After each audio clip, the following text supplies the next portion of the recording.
നമസ്കാരം. Evening business ന്യൂസിലേക്ക് സ്വാഗതം. ആദ്യം പ്രധാന വാർത്തകൾ.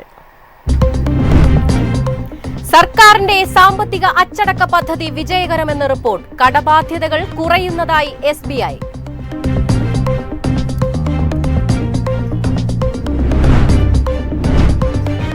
ഇന്ത്യയുടെ GDP വളർച്ച 6.5% കവിയുമെന്ന് ICRA. കയറ്റുമതിയിലും സ്വകാര്യ നിക്ഷേപങ്ങളിലും വെല്ലുവിളി.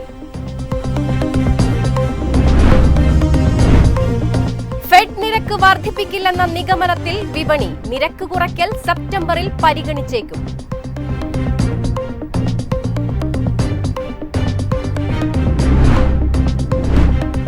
എണ്ണവില വർധന രാജ്യത്തിന് ഭീഷണിയെന്ന് യൂണിയൻ ബാങ്ക്. ധനക്കമ്മി ഉയർത്തുമെന്നും റിപ്പോർട്ട്.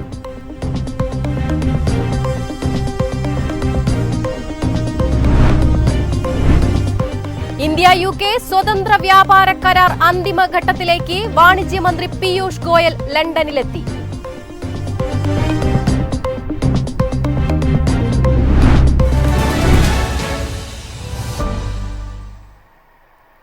വിശദമായ വാർത്തകൾ നോക്കാം. ഇന്ത്യൻ ഓഹരി വിപണി ഇന്ന് നഷ്ടത്തിൽ വ്യാപാരം അവസാനിപ്പിച്ചു. സെൻസെക്സ് 138.64 പോയിന്റ് അഥവാ 0.17% ഇടിഞ്ഞ് 81,444.66 നിഫ്റ്റി 41.35 പോയിന്റ് അഥവാ 0.17% ഇടിഞ്ഞ് 24,812.05 ക്ലോസ് ചെയ്തു.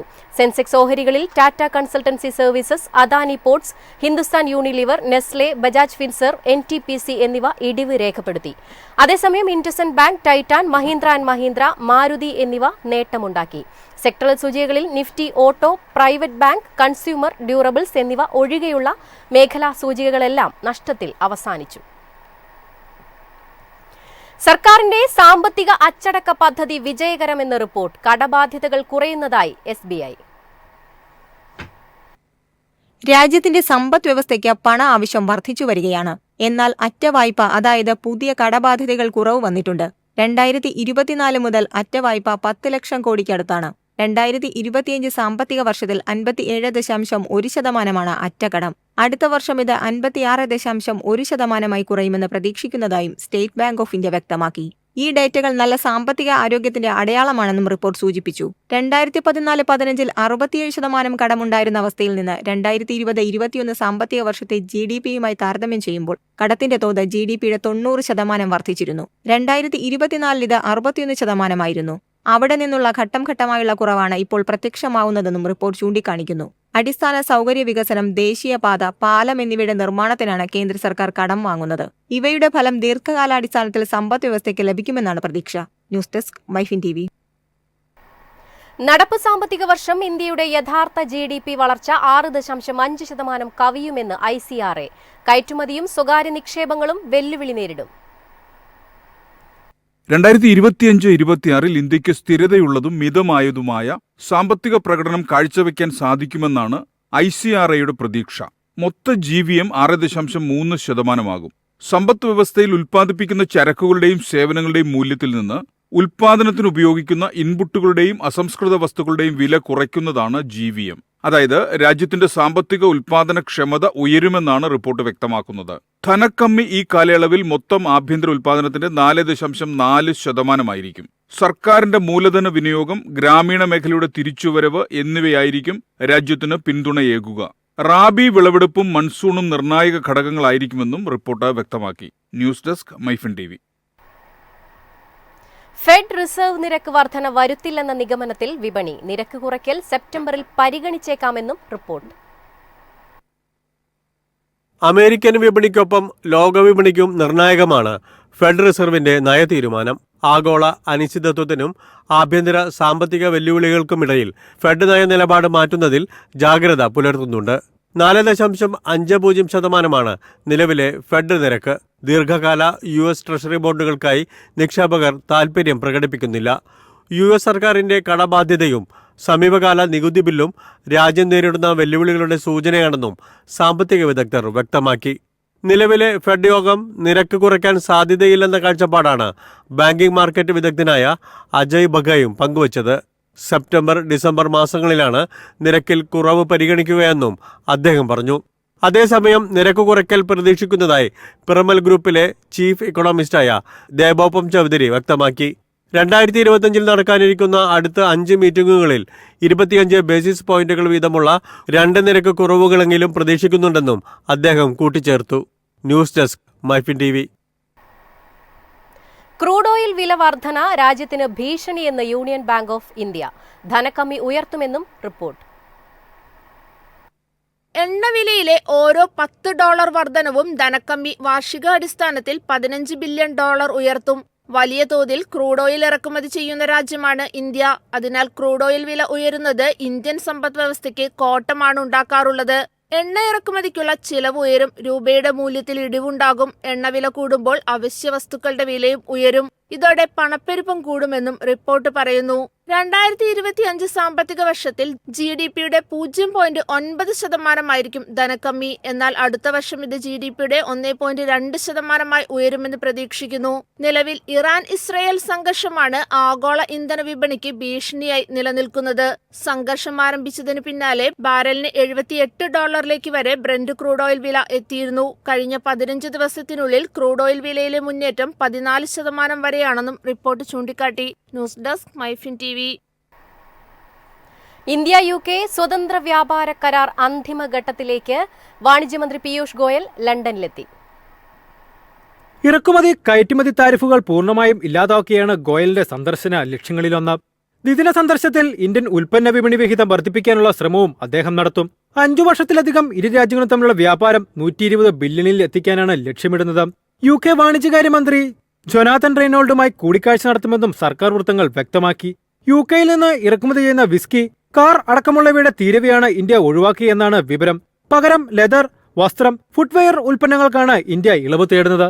News desk MyFin TV. ഇന്നത്തെ സ്വർണം വെള്ളി നിരക്കുകൾ.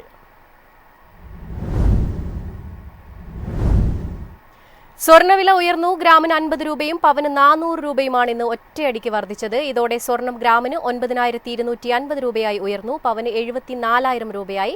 18 ക്യാരറ്റ് സ്വർണത്തിനും വില വർദ്ധിച്ചിട്ടുണ്ട്. ഗ്രാമിന് 40 രൂപ ഉയർന്ന് 7,590 രൂപയ്ക്കാണ് ഇന്ന് വ്യാപാരം നടന്നത്. വെള്ളിയും ഗ്രാമിന് കുതിച്ചുകയറി. ഗ്രാമിന് 3 രൂപ വർദ്ധിച്ച് 118 രൂപയാണ് ഇന്നത്തെ വിപണി നിരക്ക്. കേരള വാർത്തകൾ നോക്കാം. രാജ്യത്തെ കോവിഡ് കേസുകളുടെ എണ്ണം കുറയുന്നതായി റിപ്പോർട്ട്. ആരോഗ്യ മന്ത്രാലയത്തിന്റെ ഏറ്റവും പുതിയ കണക്കുകൾ പ്രകാരം ആക്റ്റീവ് കേസുകളുടെ എണ്ണം 6,483 കുറഞ്ഞു. കേരളത്തിൽ തന്നെയാണ് ഏറ്റവും കൂടുതൽ കേസുകൾ റിപ്പോർട്ട് ചെയ്തത്.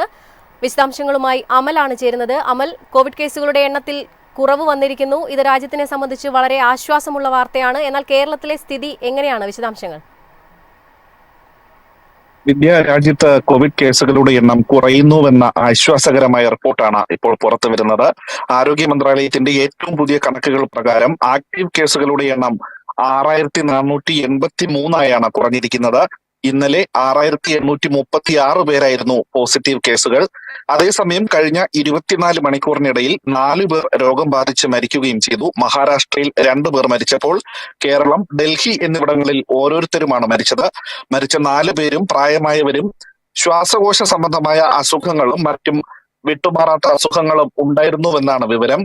പതിവുപോലെ ഏറ്റവും കൂടുതൽ പോസിറ്റീവ് കേസുകൾ കേരളത്തിലാണ് ഉള്ളതെങ്കിലും ആക്റ്റീവ് കേസുകളുടെ എണ്ണം കുറഞ്ഞു എന്നത് ആശ്വാസകരമാണ്. 1,384 കോവിഡ് കേസുകളാണ് സംസ്ഥാനത്ത് റിപ്പോർട്ട് ചെയ്തിരിക്കുന്നത്. ഒറ്റ ദിവസം 275 കേസുകളുടെ കുറവാണ് രേഖപ്പെടുത്തിയത്. തൊട്ടുപിന്നിലുള്ള ഗുജറാത്തിൽ 1,105 കേസുകൾ റിപ്പോർട്ട് ചെയ്തു.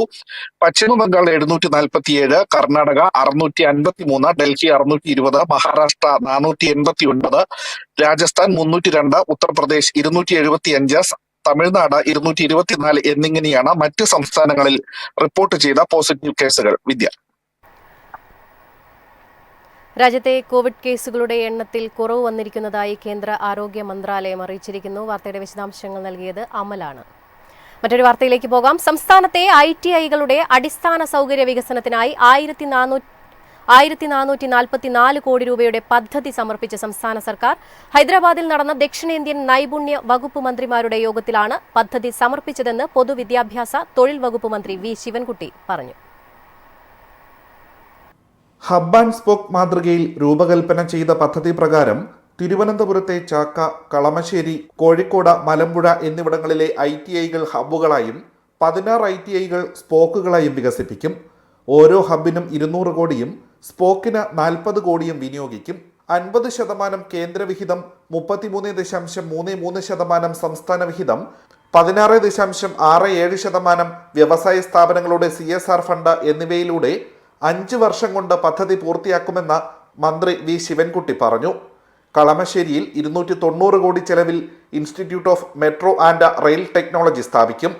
തിരുവനന്തപുരത്തും എറണാകുളത്തും 11 കോടി രൂപ ചെലവിൽ Indian institute of foreign languages കേന്ദ്രങ്ങളും സ്ഥാപിക്കും. 20,000 സ്ക്വയർ ഫീറ്റിൽ സ്ഥാപിക്കുന്ന ഈ കേന്ദ്രങ്ങൾ എറണാകുളം അങ്കമാലിയിലെ കെയ്സിന്റെ ഉടമസ്ഥതയിലുള്ള കെട്ടിടത്തിലും തിരുവനന്തപുരത്ത് കരമനയിലുമാണ് സ്ഥാപിക്കുന്നതെന്നും മന്ത്രി തിരുവനന്തപുരത്ത് വാർത്താസമ്മേളനത്തിൽ വ്യക്തമാക്കി. മൈഫിൻ TV തിരുവനന്തപുരം. പ്രധാന വാർത്തകൾ വീണ്ടും. സർക്കാരിന്റെ സാമ്പത്തിക അച്ചടക്ക പദ്ധതി വിജയകരമെന്ന് റിപ്പോർട്ട്. കടബാധ്യതകൾ കുറയുന്നതായി SBI.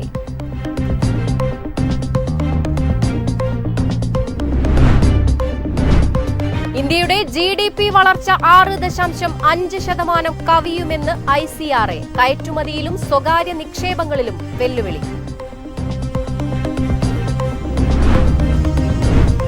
ഫെഡ് നിരക്ക് വർദ്ധിപ്പിക്കില്ലെന്ന നിഗമനത്തിൽ വിപണി. നിരക്ക് കുറയ്ക്കൽ സെപ്റ്റംബറിൽ പരിഗണിച്ചേക്കും.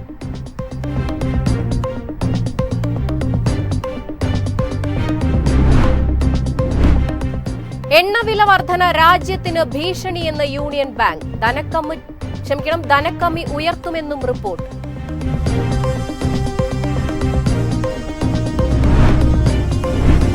ഇന്ത്യ UK സ്വതന്ത്ര വ്യാപാര കരാർ അന്തിമഘട്ടത്തിലേക്ക്. വാണിജ്യമന്ത്രി പീയൂഷ് ഗോയൽ ലണ്ടനിലെത്തി.